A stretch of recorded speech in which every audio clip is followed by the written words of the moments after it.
Markus pasal 9. Yesus dimuliakan di atas gunung. Katanya lagi kepada mereka, "Aku berkata kepadamu, sesungguhnya di antara orang yang hadir di sini ada yang tidak akan mati sebelum mereka melihat bahwa kerajaan Allah telah datang dengan kuasa."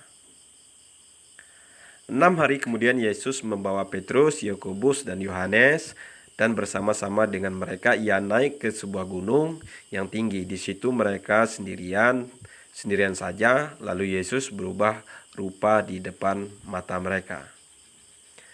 Dan pakaiannya sangat putih berkilat-kilat. Tidak ada seorang pun di dunia ini yang dapat mengelentang pakaian seperti itu. Maka nampaklah kepada mereka Elia bersama dengan Musa. Keduanya sedang berbicara dengan Yesus. Kata Petrus kepada Yesus, "Rabi, betapa bahagianya kami berada di tempat ini. Baiklah kami dirikan 3 kemah, satu untuk engkau, satu untuk Musa, dan satu untuk Elia." Ia berkata demikian sebab tidak tahu apa yang harus dikatakannya, karena mereka sangat ketakutan. Maka datanglah awan menaungi mereka, dan dari dalam awan itu terdengar suara, "Inilah anak yang kukasihi, dengarkanlah dia." Dan sekonyong-konyong waktu mereka memandang sekeliling mereka, mereka tidak melihat seseorang pun lagi bersama mereka, kecuali Yesus seorang diri. Pada waktu mereka turun dari gunung itu, Yesus berpesan kepada mereka supaya mereka jangan menceritakan kepada seorang pun apa yang telah mereka lihat itu, sebelum Anak Manusia bangkit dari antara orang mati. Mereka memegang pesan tadi sambil mempersoalkan di antara mereka apa yang dimaksud dengan bangkit dari antara orang mati. Lalu mereka bertanya kepadanya, "Mengapa ahli-ahli Taurat berkata bahwa Elia harus datang dahulu?" Jawab Yesus, "Memang Elia akan datang dahulu dan memulihkan segala sesuatu. Hanya bagaimanakah dengan yang ada tertulis mengenai Anak Manusia, bahwa ia akan banyak menderita dan akan dihinakan. Tetapi aku berkata kepadamu, memang Elia sudah datang dan orang memperlakukan dia menurut kehendak mereka, sesuai dengan yang ada tertulis tentang dia." Ketika Yesus, Petrus, Yakobus, dan Yohanes kembali kepada murid-murid lain, mereka melihat orang banyak mengerumuni murid-murid itu, dan beberapa ahli Taurat sedang mempersoalkan sesuatu dengan mereka. Pada waktu orang banyak itu melihat Yesus, tercenganglah mereka semua dan bergegas menyambut dia. Lalu Yesus bertanya kepada mereka, "Apa yang kamu persoalkan dengan mereka?" Kata seorang dari orang banyak itu, "Guru, anakku ini kubawa kepadamu, karena ia kerasukan roh yang membisukan dia. Dan setiap kali roh itu menyerang dia, roh itu membantingkannya ke tanah. Lalu mulutnya berbusa, giginya bekertakan, dan tubuhnya menjadi kejang. Aku sudah meminta kepada murid-muridmu supaya mereka mengusir roh itu, tetapi mereka tidak dapat." Maka kata Yesus kepada mereka, "Hai kamu angkatan yang tidak percaya, berapa lama lagi aku harus tinggal di antara kamu? Berapa lama lagi aku harus sabar terhadap kamu? Bawalah anak itu kemari." Lalu mereka membawanya kepadanya. Waktu roh itu melihat Yesus, anak itu segera digoncang-goncangnya, dan anak itu terpelanting ke tanah dan terguling-guling, sedang mulutnya berbusa. Lalu Yesus bertanya kepada ayah anak itu, "Sudah berapa lama ia mengalami ini?"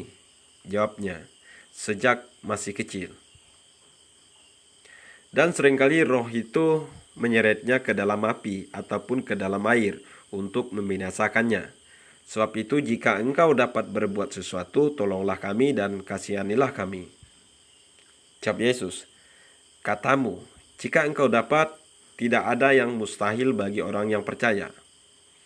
Segera ayah anak itu berteriak, aku percaya, tolonglah aku yang tidak percaya ini. Ketika Yesus melihat orang banyak makin datang berkerumun, ia menegur roh jahat itu dengan keras, katanya, hai kau roh yang menyebabkan orang menjadi bisu dan tuli, aku memerintahkan engkau keluarlah daripada anak ini dan jangan memasukinya lagi. Lalu keluarlah roh itu sambil berteriak dan menggoncang-goncang anak itu dengan hebatnya. Anak itu kelihatannya seperti orang mati, sehingga banyak orang yang berkata, ia sudah mati. Tetapi Yesus memegang tangan anak itu dan membangunkannya, lalu ia bangkit sendiri.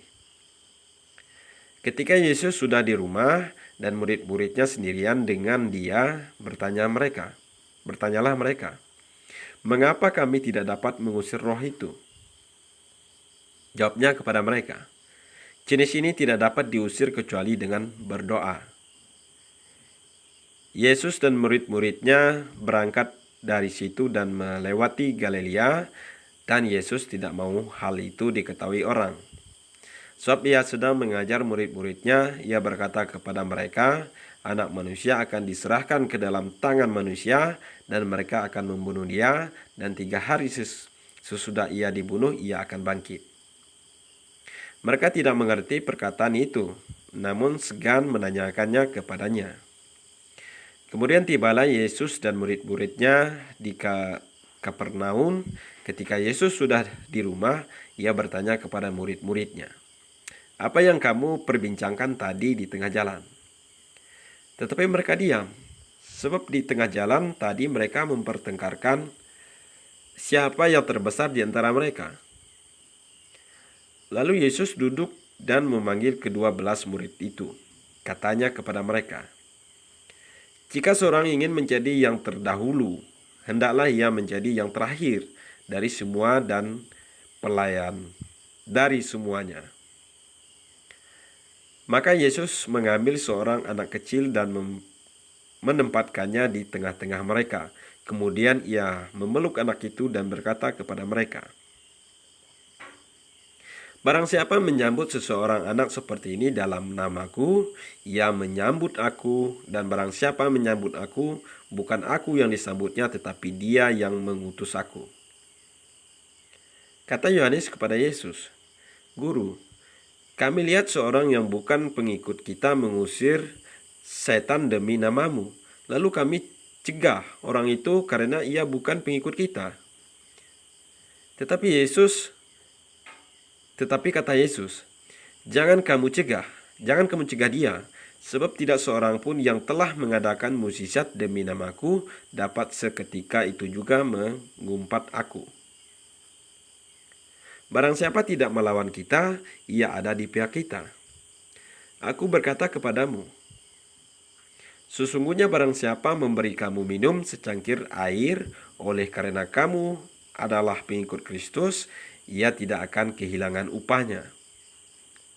Barang siapa menyesatkan salah satu dari anak-anak kecil yang percaya ini, lebih baik baginya jika sebuah batu kilangan diikatkan pada lehernya lalu ia dibuang ke dalam laut.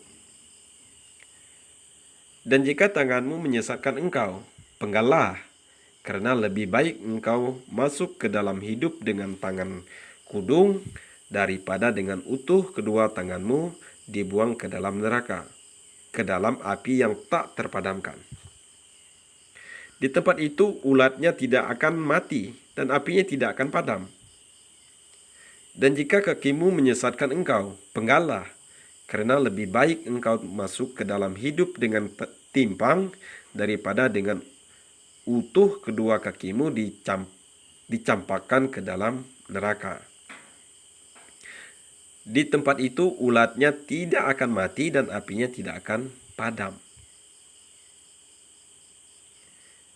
Dan jika matamu menyesatkan engkau, cungkilah, karena lebih baik engkau masuk ke dalam kerajaan Allah dengan bermata satu daripada dengan bermata dua dicampakkan ke dalam neraka, di mana ulat-ulat bangkai tidak mati dan api tidak padam. Karena setiap orang akan digarami dengan api. Garam memang baik, tetapi jika garam menjadi hambar, dengan apakah kamu mengasinkannya?